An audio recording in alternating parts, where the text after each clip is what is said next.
The leather making process starts from the raw skins, which come from traders who salt them or dry them for preservation all over the world and pack them on pallets just like this one.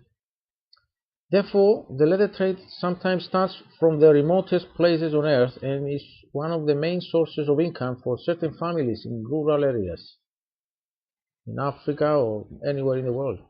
The skins we treat are of Cyprus origin, which by the way are considered as one of the very best leather making raw materials in the world because of their fine grain and well-fed full fiber structure, but also because they are mostly indoors in Cyprus, so they don't get scratched in the bushes in the countryside. They are firstly soaked in drums or puddles with water and salt in order to rehydrate them and wash away the salt and the dirt.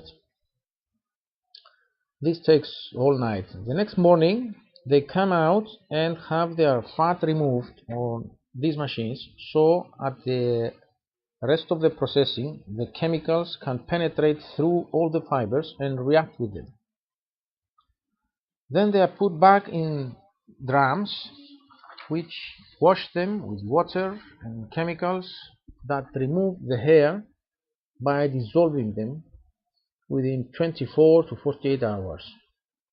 Also, at the same time, the fat and unwanted proteins from inside of the fibers of the skins are removed.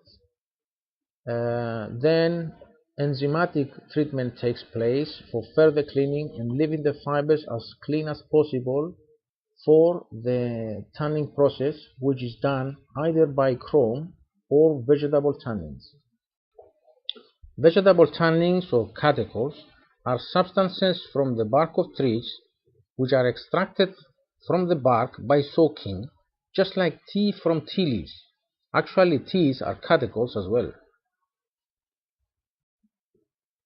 Tanning actually is the process of chemically modifying the skin protein called collagen into the stable and enduring product which is leather. After tanning, which takes another 10 to 15 hours or a whole night, the skins have the excess water squeezed out at this machine, which also stretches them via a rotating cylinder and prepares them for the next machine operation, which is the shaving, i.e. the thinning of the leather, according to the customer's requirement.